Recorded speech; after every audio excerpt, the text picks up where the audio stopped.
Yo, what's up, people? It's your boy. I'm Chris the Dom One, and I am back with another video. You know what you gotta do? Rate, comment, subscribe, hit the notification bell so it'll let you know when my next video or live stream goes down. Okay. Without further ado, let's get into today's topic. Dak Prescott and Amari Cooper are not fazed about their upcoming contracts. They're so much not fazed by it. They're continuing to practice and work out with the team. They're not going to do any holdouts. But Ezekiel Elliott is still a no-show. And I already told you guys I feel like he's going to be back there. He's going to be playing for the Cowboys at week 1. And just because you hold out, that don't necessarily mean you're going to get your money. There's a reason why, and there's a silver lining when you're talking about Cowboy fans, such as myself, why Dak Prescott and Amari Cooper chose not to go the route of holding out. If you read the article, Amari Cooper says different strokes for different folks.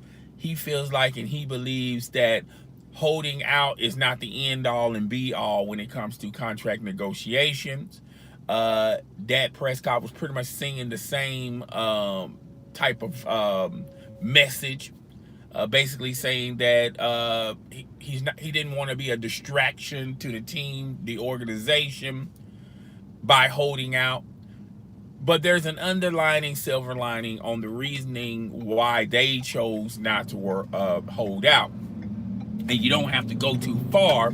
All you have to do is go into Cowboy history. If you look through Cowboy, before they drafted Dak Prescott, before they traded for Amari Cooper, hell, even before they drafted Ezekiel Elliott, the two positions the Cowboys had issues with when it comes to drafting or signing players to those positions are quarterback and wide receiver. Now, I do feel like they had a system type receivers. You know, they last big splash as far as superstar receiver they had was a Terrell Owens. But when Terrell Owens left, they always had serviceable receivers.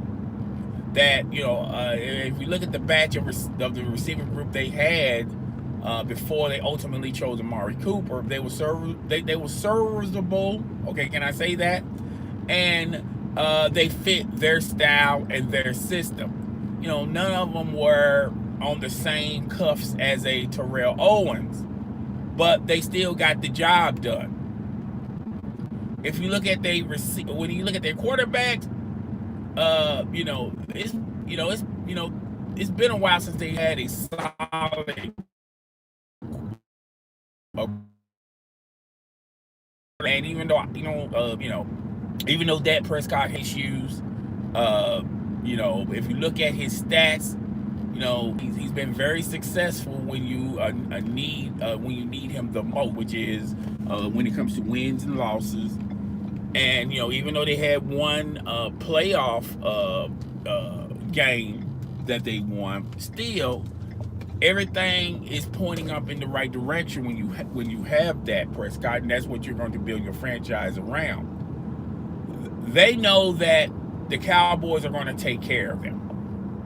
Jerry Jones, Stephen Jones is going to take care of those two players, because they know that they don't have anything behind them as far as, well, if the contracts don't work out as far as signing these two players, we got somebody that can, may not be on the same level as them, but young, and if we develop them right, properly, who knows? They may be a starting wide receiver or quarterback. Dak Prescott does not have anybody competition-wise that can take his job. So he knows the Cowboys. He's the only option for the Dallas Cowboys. Amari Cooper knows that they don't have anybody behind him when it comes to uh, taking his place or taking his spot. The Cowboys done put all their eggs in one basket behind those two positions. Ultimately, they're going to take care of. When it comes to running back, no, they don't have anybody that can replace Ezekiel Elliott. But that's not a desirable position anymore, particularly in today's NFL. And I went into details talking to you guys on the last video. You don't have to spend a lot of money on a running back. And the running back market, you can get somebody to fill that position who could be very productive. Okay? Can be very productive. You may not get the same production like an Ezekiel Elliott, but they can still be fairly productive. Where you can get 1,000-yard season out of a running back, out of an average running back. 1,000 yards a season used to be an accomplishment back in the day. Not anymore. Anybody can get 1,000 yards. Okay? Plus, the position is not a desirable position. It's not a demanding position. It's not a where you have to put a lot of money behind the running back. I think the Cowboys logically are looking at it as, we need a quarterback because he's going to have the ball in his hand the most, and we need someone for the quarterback to throw to. So we're going to need Amari Cooper. That happens all the freaking time. I don't know why it happens, just so know it happens. Okay. But yeah, that's what's going on in Cowboy camp.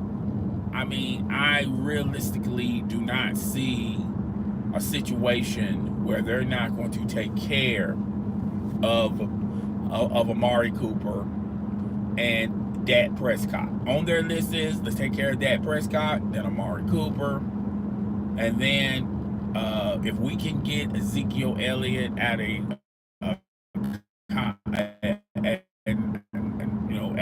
on a contract that's not going to eat away from our salary cap, because we got other players that we have to worry about down the road, particularly on the defensive end.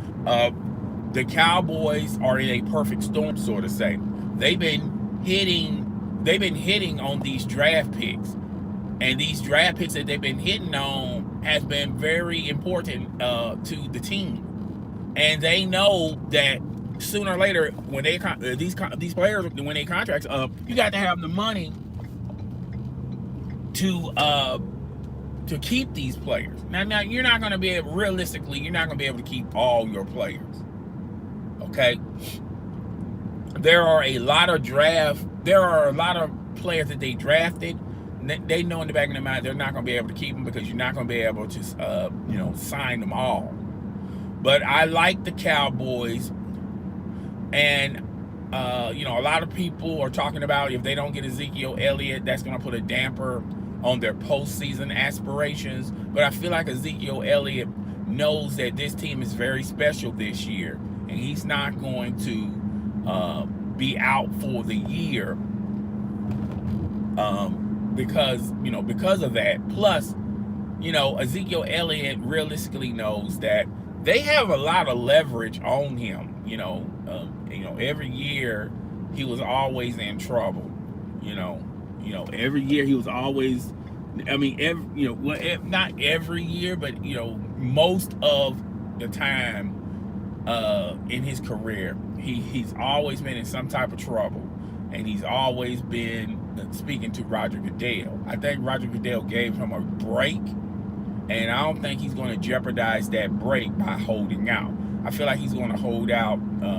He might miss a couple of preseason games, but when the rubber meets the road, he's going to be there for the regular season, because he's basically going to have to audition for just in case if the Cowboys don't give him the contract that he desires or he won't. He's going to have to audition for these other teams out there. So he has no choice but to, play. Well, that's all I got for today.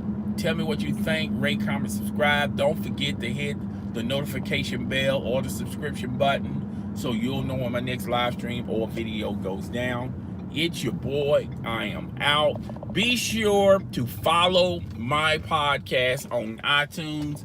It's I'm Chris the Dom 1 podcast. It's on iTunes right now. And when you subscribe, give it a review. Give it a star rating. I would love for you guys to give it a 5-star rating, but giving it any kind of rating is always a blessing. It's always a blessing. Okay, it's your boy. I'm out. Deuces.